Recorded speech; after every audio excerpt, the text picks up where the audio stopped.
Hey, being at work listeners, and greetings from Porto, Portugal.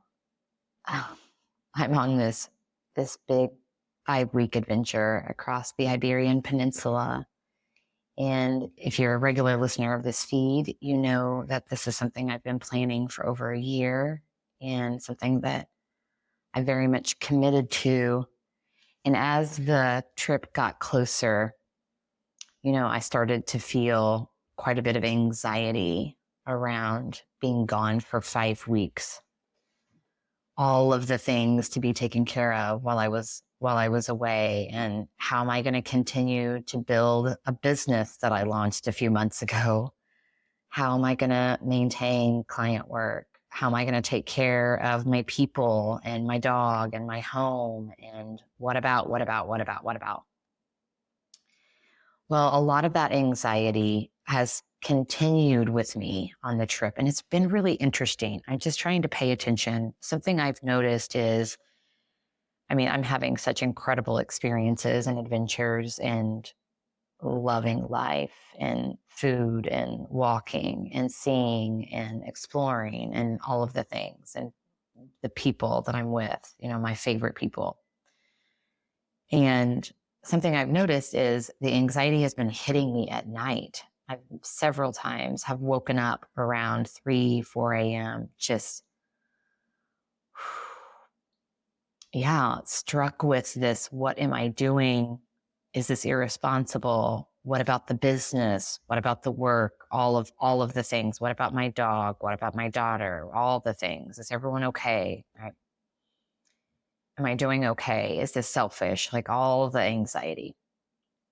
So I spent some time this morning just in prayerful meditation around this anxiety. And I very much felt like, as I was reflecting on it this morning, this feeling of course, I would be feeling some anxiety.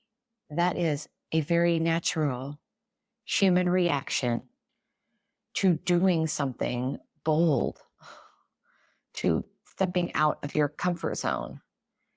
And I was reading about Soren Kierkegaard in 1844, wrote about anxiety as being the dizziness of freedom, the dizzying effect of looking into the boundlessness of one's own possibilities.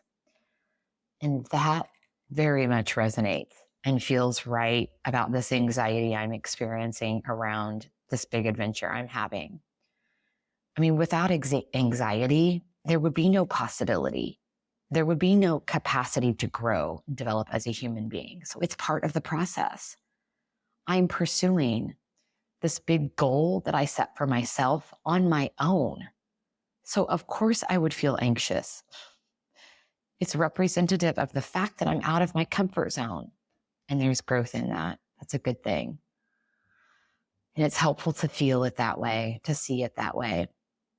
I remember a few weeks ago before I left, I was telling one of my best friends, Kim, about this anxiety I was feeling. And she said to me, like, of course, it would seem strange to me, Andrea, if you weren't anxious about it.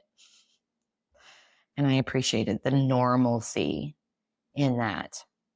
So here's to seeing the anxiety that you're feeling as the dizziness of freedom, the effect of looking into the boundlessness of your own possibilities.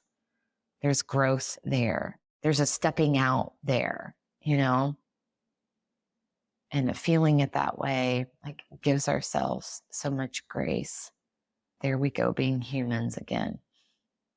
What a great way to take care of ourselves and ultimately each other.